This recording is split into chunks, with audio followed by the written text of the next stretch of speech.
Hey there, mother lovers. Welcome back to Last Call at McLaren'S. I am Josh Rayner, here to talk about this awesome show with my best bud, John. John, how you doing today? I'm still alive. I guess that's something. Yep, I'm still alive. All right, that's what I like to hear. And as you can see from right down at the bottom, we're talking about Season 1, Episode 8, The Duel. The Duel. This episode aired November 14th, 2005, directed by Pamela Fryman, written by Gloria Calderon Collette. And the summary for this episode: Ted reconsiders his offer to let Lily move in with them and Marshall. Barney attempts to revolutionize the first date. Yeah, it's a little mysterious sounding, but it gets interesting real quick, I just got to say. So, John, do you remember, because like you said in previous episodes, you tend to skip the first season when you do rewatches. Before going into this, what did you remember? Did you remember, like, did it all come flooding back to you when you knew what episode it was? The episode, I remembered the main story. Yeah. Instantly. I was like, I'm like, we're gonna see the sword fight. Yes. But I remember the sword fight, and I'm this is just me. I remember the sword fight differently. Okay. And I think it's because I confused it with the later sword fight that we find out that Lily and Robin had in the later season. Yeah. And for some reason in my head, when Marshall and Ted were fighting, I thought the Indigo Montoya line happened at least once. Oh, I got you. Okay. Yeah. Because, I mean, it would have fit perfectly in that scene. Oh, yeah, absolutely. One of them had just been like, my name is Indigo Montoya. You killed my father. Prepare to die. Yeah. Yeah, that would have been. I know that they were pissed at one another, but they were still having their fun moments in there. Absolutely. And that would have been then it would have became like a nice callback in the second time if they had done it here. Yeah. Especially because like Lily and Robin do it, and they almost essentially mock Ted and Marshall for doing it. Oh yeah. Like, oh, look at me, I'm macho, tink, and then they're like, oh. Yeah. That's a great. I can't wait to get into that episode when we eventually get there. Dude, we got a long ways to go. Oh, I know. We'll get there though. One day we'll get there. Mandy Patinkin. Anyway, a little fun fact I learned doing some research about this episode. Apparently, during season 1, the clock is always set to 4:20. I'd never noticed it before. I'm definitely going to look for it now, see if that is accurate.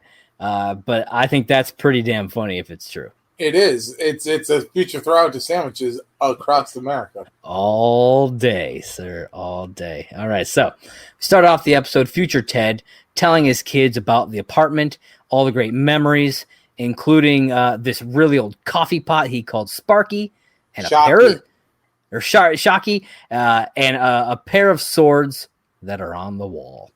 That's right. I like Shocky. I mean, it was a cool looking coffee pot. I'm just honest. I'm surprised that Marshall allowed it to stay around. Well, you know what I mean? What makes me laugh about the whole thing is, and he does it the entire episode. He calls it a coffee pot. Yeah. That is not what it is. It's not a coffee pot. It's called a percolator. Oh, yeah. It's essentially the same thing, but it's not. And it really kind of bugged me. And I remembered as I was watching it, and he's like, it's my coffee pot, Shocky. I'm like, it's a fucking percolator, Ted. Out of anybody in the show, I would have thought that Ted would have been the one who would have been stickler about it. Like when he says encyclopedia. Yep. Or mozzarella. Yeah. Like, fuck you and your I still will say mozzarella to be like a pretentious douchebag sometimes to people. Yeah, but I think you don't say encyclopedia. Encyclopedia. No, I just like to say mozzarella because I like to mock Ted Mosby, you know. You know how it is. It's great when you can mock Ted Mosby in his chameleon ways. His chameleon. The chameleon and the vanilla. That ain't Ted Mosby. That's you. That's this guy right here. For a long time after that, I couldn't say vanilla the right way. In my head, I still hear vanilla. It's good times. Anywho, so Lily tells Robin that she has her own apartment. We find that out. Comes as a shock to even the kids in the future. And they're like, what? Another apartment? I thought she lived with you guys. We find out that's not the case. Lily explains that, she kept it around for her independence, but that she hasn't been there in 3 months, which means that she's essentially been living with Ted and Marshall for the last 3 months. They show up to the apartment, and lo and behold, it's no longer an apartment. It's a Chinese restaurant. And even has some of her old stuff there, like they're using her fucking dresser and shit. It's hilarious. Apparently, they sent her a notice, about the building and everything that she never got, or it was probably sent to that apartment that she wasn't at, because they said the notice came 3 months ago, and if she hasn't been there in 3 months, that means it's probably in that pile of mail that they hand her. And she didn't have a lease, we find out, so there was no legal recourse that she could take, and her landlady got hit by a bus. Yeah. So here's my question. Was Lily paying rent on this apartment? Because if she's paying rent, like up until this most recent month, but they had enough time to get a Chinese restaurant in there and have it open and everything within those 3 months, where'd that rent money go? Right. And when did the landlady die? I want to know where her rent money was going, if she was if she was even paying it. That's the question that I have. Where did the money? Where's my money, Brian? Where's my money? That's what I want to know. Show me the money. Show me the money. That's right. So Ted suggests that Lily live with him and Marshall. Because she pretty much lives there anyways, and has been for obviously the last 3 months. So we go to the bar. Barney tells Ted that if Lily moves in, it's going to change everything. Everything. And someone will have to eventually move out when Marshall and Lily get married. Marshall and Ted have not figured this out. They keep dodging that conversation. We see some flashback about that. Barney suggests to Ted that they're trying to edge him out. He kind of plants that thought into his head, and it kind of sends Ted down this real bad path. If it wasn't for that, none of the stuff in this episode would have happened. Well, none of the stuff in that storyline would have happened. No. So Robin points out that this woman keeps looking at Barney. We have this other thing kind of going on at the bar, or at the booth, and he reveals that he is on a date with her, and that he found her online using a fake profile, which that's classic Barney right there. Classic Barney. Tells Ted to call him with a fake emergency. Robin says that it's the most pathetic cop-out in the book, and that she expects more from him. And Barney responds by saying, "Stay tuned. I'm working on some stuff." So is this Barney foreshadowing the playbook?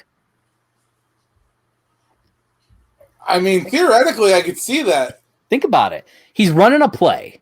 It's a small play. It's a play that has been used by people for years. I mean, you know what I mean? The fake phone call thing, that's been a thing. Yeah, that's always. I think he was more referencing the preface to the Lemon Law, though. Maybe, but part of me wonders because Robin says, granted, it could all be coincidental, but the line that Robin says is the most pathetic cop-out in the book. Now, yes, that's a saying, but combined with what he said and everything, I don't know. It just feels like a foreshadow to the playbook, but maybe it is all just a coincidence, you know? Like I said, my personal opinion is, because I thought the same thing when he said it. I was like, well, is he referencing the play, or is he referencing the lemon law that's coming later on in the episode? Because he makes the comment that it's not this date, it's the next one. He's like, like, I'm tired of all the hoopla. Yeah. You know within 5 minutes if there's going to be a second chance with the person. Yeah. And that's how he comes with the whole the premise. Yeah. So I don't know. In my mind, I like to think that they had a plan.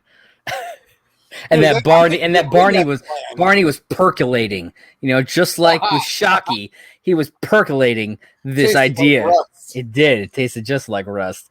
This idea for the playbook. So I don't know. I like to think about it that way. That's my own, what they call headcanon for this show. Yeah. So Ted says he's not gonna talk to Marshall about who's moving in yet, because he doesn't want to start trouble. And to avoid talking more to Robin about this, he says he has to make a call. He has to make this call. And Robin instead asks if she can do it, which I think is hilarious. Like, she gets such a kick out of just fucking around with Barney. Oh yeah. It's hilarious. So she calls Barney and just starts talking dirty to him, trying to throw him off his game. Too. It's hilarious. I love it. But Barney's not phased in the slightest. It doesn't, like, he doesn't miss a beat. No, but dude, some of the shit she says too is so funny. It is, man. I love it. It's so good. And he gets himself out of this date, takes off, man. I was like, all right, man, you know what? For that acting role, you deserve to get out of that date. he did a good job. I mean, he did a good job. You were correct. Yeah. So back at the apartment, Ted drinks some coffee, realizes that this coffee actually tastes good. Yeah, it's good coffee. Good coffee. Too good. And then he realizes that Shockey has been replaced. Well, so here's my question with that. Because as soon as I watched this scene again, something occurs to me. Okay. Did someone pour him his cup of coffee then? Or was he not paying attention when he got the cup of coffee? I'm assuming that probably Marshall did, because Lily was painting at that moment, wasn't she? Yeah. I'm assuming that, because there's no way Ted would have not noticed. There's no way. Well, then you know what? I'm calling bullshit. You lived together for the better part of 10 years, and not once did you ever bring me a cup of coffee. I mean, I'm pretty sure I made coffee once. I don't think I brought it to you. You son of a bitch. But you know what? I don't drink coffee, so I left that care. up to you. Good roommates rarely bring each other coffee. I brought you hot chocolate. I think that counts. I think that counts. Yeah, that's right. Boom, served, lawyered, as we'll see later on in this show. Lawyered.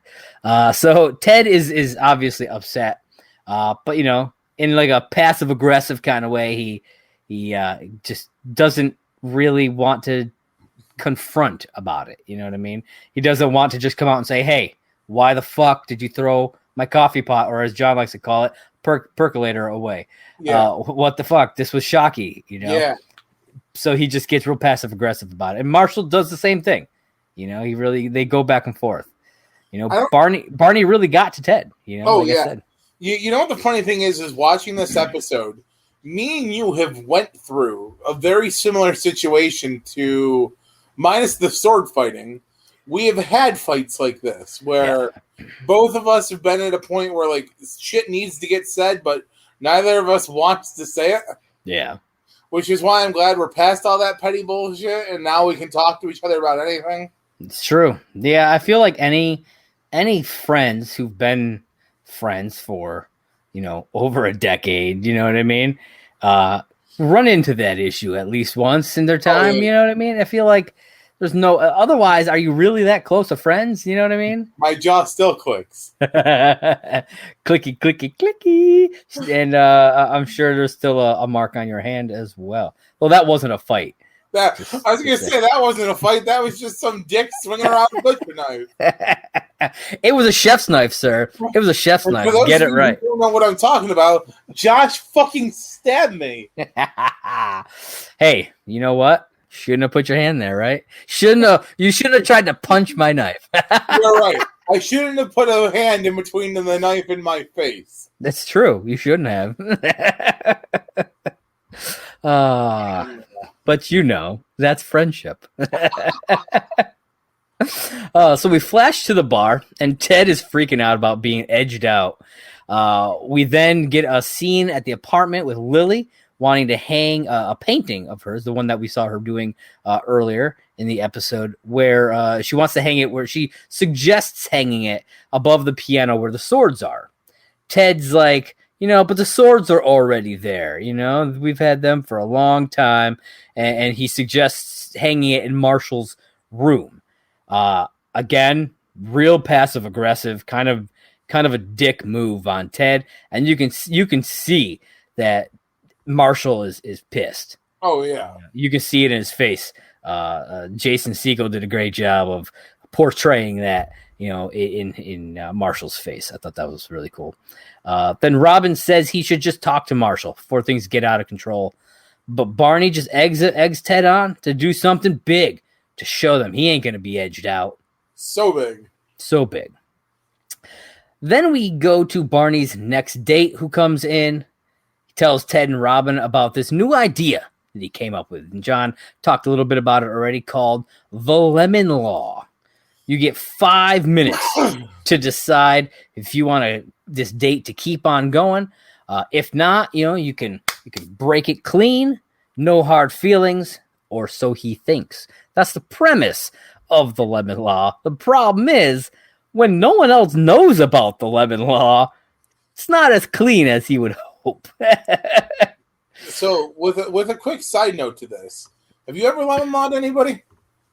No. I've never really, up until recently, never really had been out on dates like that. Throughout it was always just I asked a girl to to go out, and we started actually dating. You know what I mean? As opposed to, oh yeah, let's go to dinner, and then never saw her again or anything like that. I never really did that. I don't know. What about you? Yes. Okay. Went to dinner with a girl one time. Told her I was like, dinner's on me tonight. Get whatever you want. And she ordered a 99-cent side salad. She didn't even order one of the good. They had coarsely good salads there. Yeah. And she ordered the side salad, and I was like, nah, fuck that. Date's over. If somebody can't eat when I'm on a date with them, man, I can't do it. Yeah. Obviously, I'm a big guy. I got to have somebody who can, I'm not saying you had to get, a burger and fries, but, something. Just get a chef salad, even. Hell yeah. You could do so. Yeah, no, I get that. 99-cent salads. Man, that's disappointing. Yeah. Disappointing sounding salad. I mean, I'm sure it was probably not very big, but, still, I mean, later on, we had talked about it, and she was just like, "Oh, I was really nervous and stuff, and I didn't have much of an appetite." I'm like, I get that, but prelude with that. Tell me how you're feeling. Otherwise, when I'm get whatever you want, you're just I'm gonna get this tiny ass, weak ass little salad, and I'm yeah, I want the fucking chicken finger salad with extra blue cheese. Yeah, you know what you like, and that's all that matters. So he, Barney goes over to meet Katie, who's his new date. She has a super annoying voice. I'm just I don't blame you, Barney, at this point. I couldn't do it. I mean, I'm sure there's some people out there who could do it. I'm not one of those people. I'm sorry. It's the way it is. It's okay. He immediately lemon laws her. Oh, dude, so fast. So fast. It's really funny, though, because I didn't remember why he lemon lawed her at first. I remembered that she's the first. Yeah. And then when he does it, I was like, man, what is it with people named Katie always having weird voices? Because we went when we had our college days, we had somebody in the group named Katie, and she had a annoying voice. That's true. That's true. If you're watching this, Katie, I'm sorry. It's just the way it is. I'm just saying. I'm not sorry. Yeah, John's not sorry. So back at the apartment, Lily is talking to Marshall about how Ted has been acting weird, labeling his food, stuff like that. Even a block of cheese. Yeah, carved his name into a block of cheese, which Marshall was using, and said, "Well, it belongs to Ed now," which I thought was hilarious. Because, like, I'm sorry, but like labeling food is one thing, but carving your name in a block of cheese, that's like uber douche move. And I think Marshall was on point for he's saying, "Fuck that noise. I'm using this cheese." But what if Ted was the one who actually paid for the cheese? But I feel like Marshall and Ted have lived together for how long? Yeah. They've probably never worried about that before. Probably not. And I mean, that's why Marshall's like, fuck that. This is my apartment. The food that's in the fridge is mine too, no matter who bought it. No, I mean, because that's probably how it's always been with them. And so he's like, I'm eating this cheese because, Marshall's the cheese guy, which is another reason I'm Marshall. True statement. Because Marshall's the cheese guy. Gouda. Lily thinks that Ted does not want her to move in. Marshall does not think that's the case. Lily says that Ted's going to wind up doing something big and passive aggressive. And Marshall's like, nah, he's not going to do that. And then there's a knock on the door. They open up the door, and there is a delivery man with a giant crate bigger than the door opening. Yep. Yeah, and we find out it is a full-size English phone booth that Ted decided to order. First off, where did he get the money for this? Like, I know he's an architect, but I mean, like, look at the apartment that they live in. It's not like they're rolling in dough. I feel like that thing couldn't have been cheap. Probably not. Maybe Ted had a account of money that nobody knew about. Maybe he had like a big savings or something. He just decided, you know what? It's worth being a dick to spend this money. Maybe. I could see that. I actually could see him doing that. Theoretically, me and you lived in a house for 2-3 years. We never paid any rent, and we were broke. That's also true. We were broke ass hoes. Absolutely. You cannot judge a person based on their living circumstances, based on how much money they have in an account. That is also true. You are correct. I'm just just saying, bro. I do love that because I don't know if it's in the background anywhere, and I haven't thought about it until right now. The mini one. The mini one. Yeah, we find out later on that he's got a. Okay, because didn't he get that supposedly before the show started? Yeah. Yeah. From the ex-girlfriend. Yeah. So I think that's interesting that, he buys his giant one, but at some point we'll find out that he does have a small version of the same thing, a red English phone booth, which I think is neat. I think that's actually kind of a cool callback to it. Because I'll be honest, I forgot about the full-size one until I watched the episode. Like, I remember the little one. Yeah, but I'd totally forgotten about the big one that happens in this episode. I always remember the big one just because, like you said, when it gets delivered, I want to know how they got it through the door.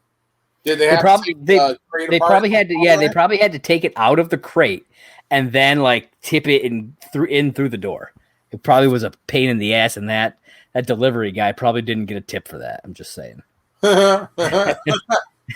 Because I feel like there's no way Marshall and Lily did that on their own. No, you're probably correct. I'm just saying.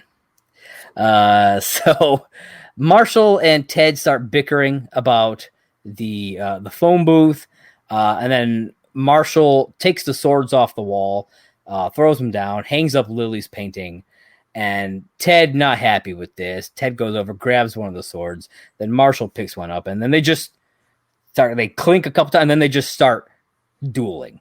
Yeah. Then, we cut over to the bar. Barney lemon laws another woman Robin does not like it, says that it takes more than 5 minutes to really get to know someone, Barney. Like, come on. Barney then points out a nerdy guy at the bar who, played by Martin Starr. Fucking love Martin Starr. He's awesome. I love that fucking guy. I was like, oh, shit. That's Martin Starr. Yes. You know what the funny thing is? He shows up in a lot of stuff. He does. And, like, for one, he doesn't really look like he's aged all that much from, like, Freaks and Geeks to now. Like, I mean, he does some mainly because of his facial hair. If he didn't have facial hair, I would, yeah, absolutely. But two, he always seems to play a very similar role in everything he's in. He's always, like, the kind of dorky, like, yeah. I don't want to call him slow because he doesn't seem slow, but you know what I'm saying? Like, yeah, like he might be perpetually high. Yeah. Yeah, absolutely. And maybe he is. I don't know. Like for those youngins out there who may not know him from, older things like us, you probably would recognize him from the recent 2 Spider-Man movies. True. He plays a teacher in both of those movies. He does indeed. So, yeah, that's Martin Starr. If you didn't recognize him, now you do. So, like I said, Barney points out this nerdy guy, asks Robin, would it really take more than 5 minutes for you to know if there's going to be a second date with this guy? And defiantly, Robin's like, you never know. He could be a great guy. He could be the one. He could be the one. And Barney plays a little game of Have You Met Robin? Which I think is great. It's the first time he's done that outside of Ted. Yep. So I thought that was cool. So back at the apartment, the guys decide to flip a coin for who's going to get the apartment. Ted stalls. They start arguing. They then start to duel with the swords, and it's gonna get a little wild in there when we head back to that apartment. But first, we get to see Robin on a date. Yeah, and we get a new location too. Yeah, I weird. I really kind of like this location too because it's different. Yeah, this like weird sci-fi themed restaurant, which I'd totally go to that. I don't know. I think that'd be pretty cool. The thing that makes me laugh about this location is Robin's sitting there having dinner with the guy, and like she's looking at the menu, and she makes a comment that you would make. As she's reading over the menu, she goes, "Oh, the future has ribs." Oh yeah, oh, absolutely. Because that would be, dude. You walk into a place, you look at the menu, you're looking for one of two things: you're looking for ribs, or you're typically looking at burgers. It's true. I'll be honest. I don't know if they just hadn't kind of figured out her character fully yet, but I was like, I feel like she would have looked at a steak before she would have looked at ribs. I mean, maybe. You know what I mean? I mean, I could totally see that later on. Yeah, because that's like her thing later on in the show. Yeah. I mean? That's the kind of person that she is. But ribs are great too, because I would take ribs over a steak any day. That's just me, though. I know a lot of people are like, "What? We're not listening to this podcast anymore." Mm-hmm. But sorry, guys, ribs are the bomb. Just saying, they are. I mean, I'm just saying, the bomb. I'm totally a later season Barney / Robin. You give me a well cooked steak with a fucking cigar and a glass of scotch, I'm a happy man. There you go. So, like I said, Robin on a date with Kevin. Kevin is his name. And this dude's super weird, super awkward. I mean, he's pretty much stereotypical to what he looks like. Yep. You look at him, and the character is essentially exactly what the stereotype would be of this guy. Super nerdy, weird, socially awkward, all of the above.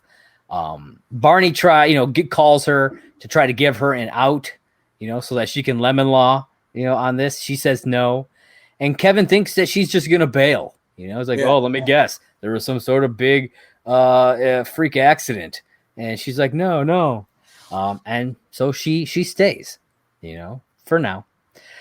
Back at the apartment, though, the guys, they're still sword fighting, but they're doing like silly moves and things like that. Like Ted does like this spin thing, and then like he tells Marshall to like jump over so he can swipe at his legs, and they're like having fun. Like they're mad at each other and they're upset about what's going on, but they're also having fun.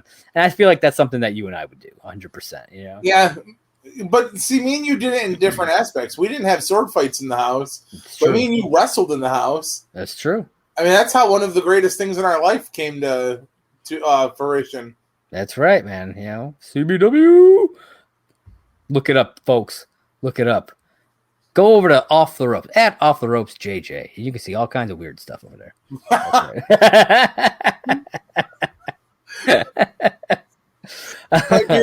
Might be the wrong way to word that.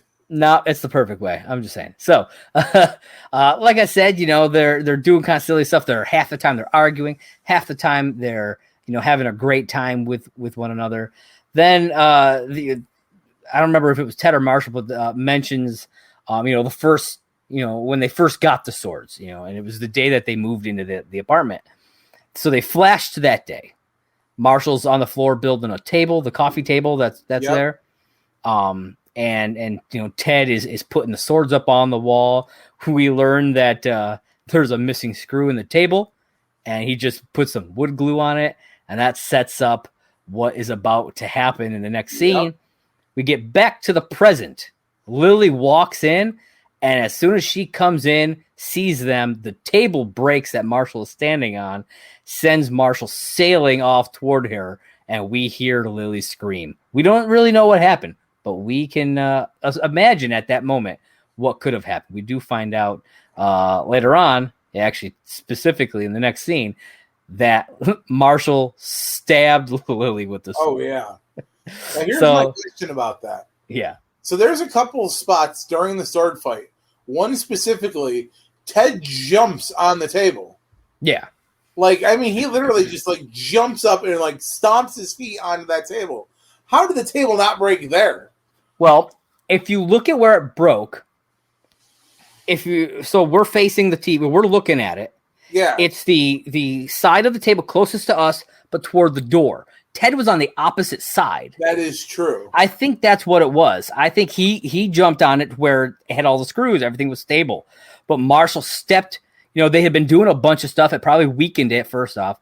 And then Marshall just stepped right over to where that one that didn't have the screw was, and it buckled on him and it just came right off. At just the wrong time. Wrong time. Yeah.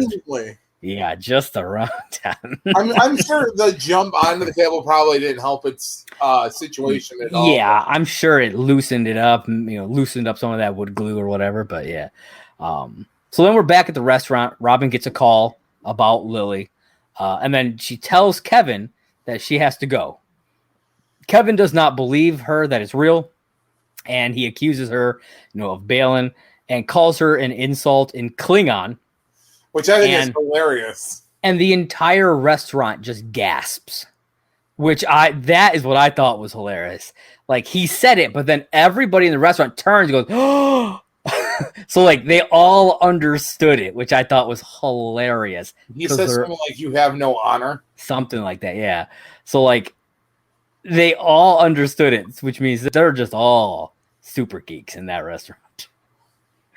Which, I mean, I guess, but I mean, I would go. I have no idea what you know, the language of Klingon. Like, I wouldn't be able to understand it, but I would 100% go to that restaurant. Just yeah, I'm in. So Ted and Marshall are at the hospital. Marshall's upset with himself, you know, obviously for stabbing his fiance. He's like, and Ted's like, well, I don't know, she might not be your fiance anymore. I mean, in theory, like, I mean, I couldn't blame her. Yeah, but I'm just like, thanks, Ted. Like, really, this is not the time. Like, come on, man. But then Ted tells Marshall that they can have the apartment, you know, and that, you know, when the time comes, which, you know, it's a great gesture from Ted. So Robin and Barney come in. Barney tells them about the date that he just had, where a girl that he was with used the lemon law on him. Yep. And Barney was super excited because it's out there, man. It's out there now. People are using it, which I think is hilarious. What do you think your reaction would be if a girl did that to you? I would probably try to plead with her a little bit to give me a few more minutes. I know I come off as like a quirky, weird person.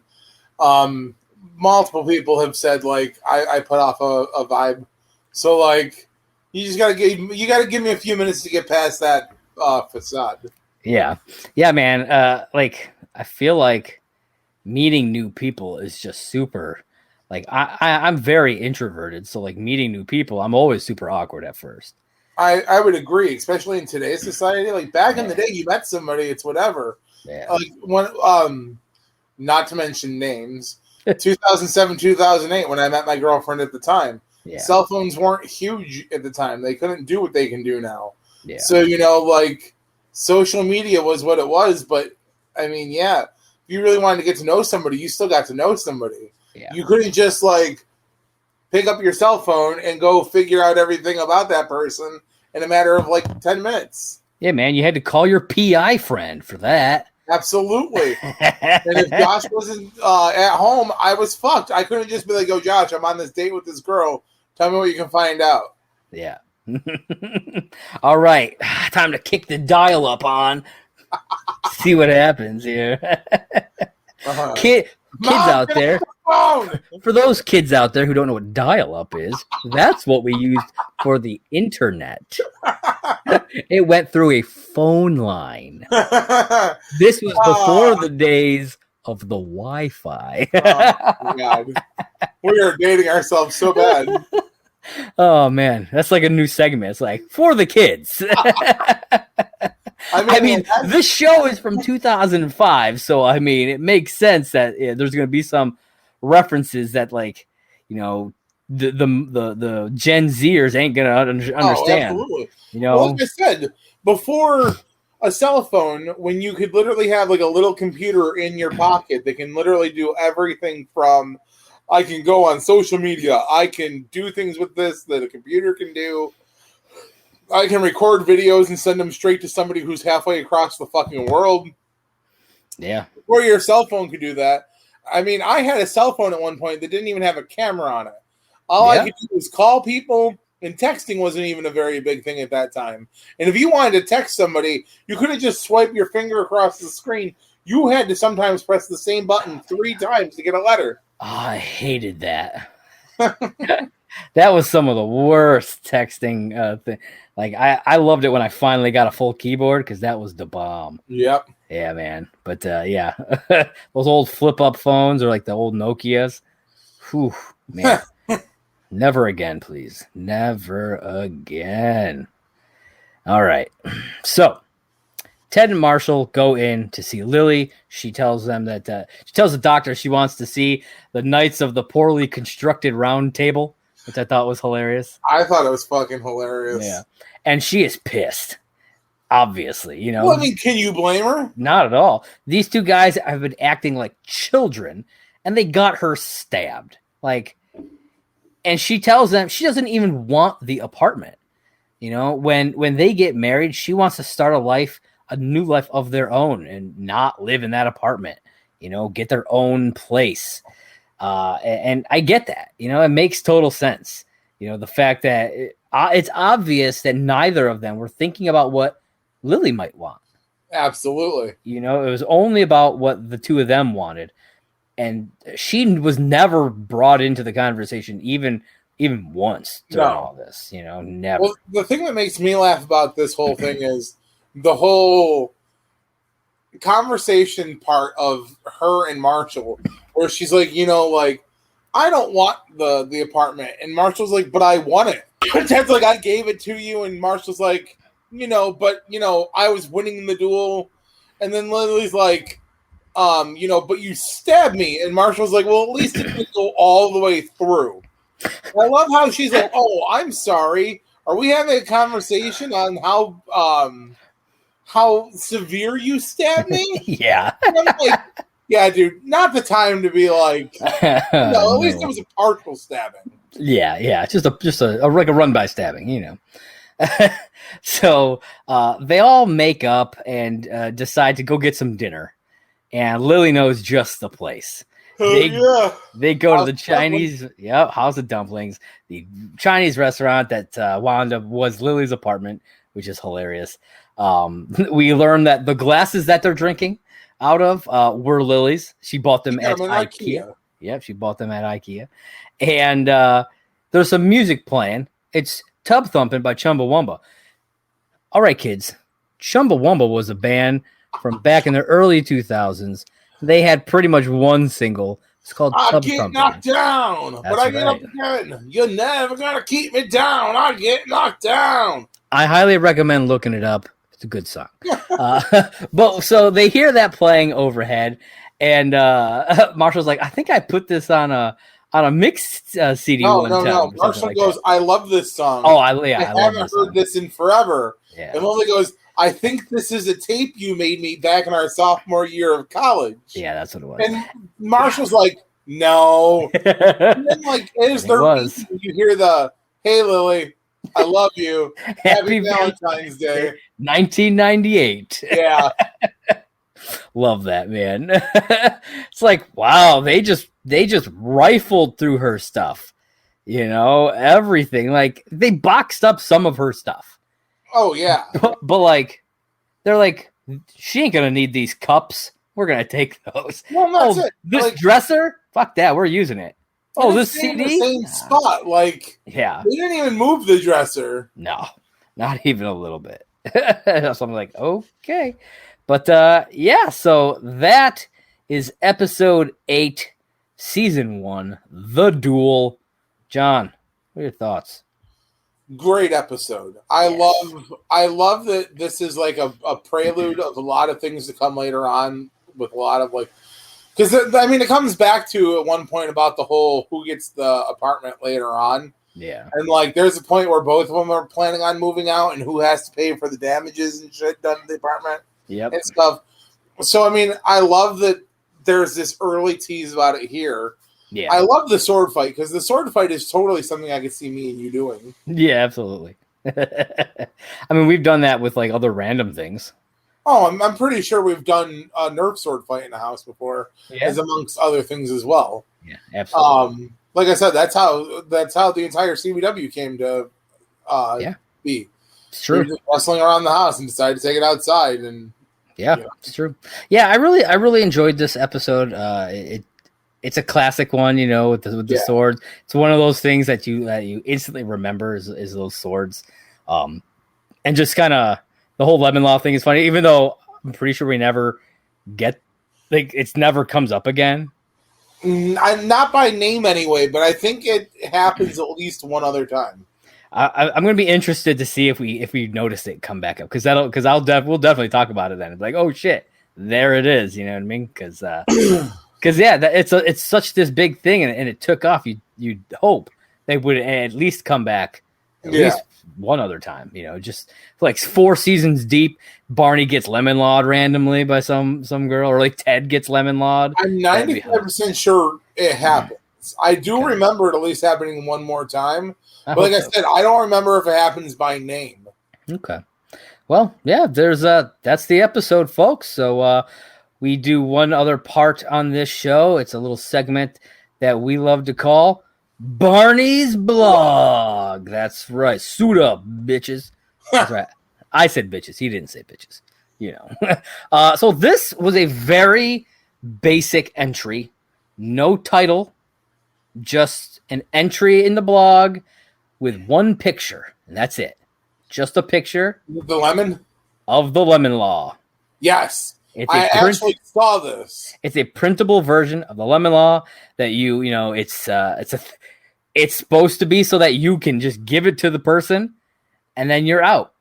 Now see, this right here, if this was real, there were actual fucking little business cards like this. Yeah. I would enact the lemon law all the time on dates. Yeah, I'm sure you would. I feel like literally just looking somebody dead in the face and being like, sorry, lemon law, and then walking away, I feel like makes you kind of a dick. But at least if you had that card and you were like, sorry, this date's not working, lemon law, and you handed them the card, that makes you not as much of a dick.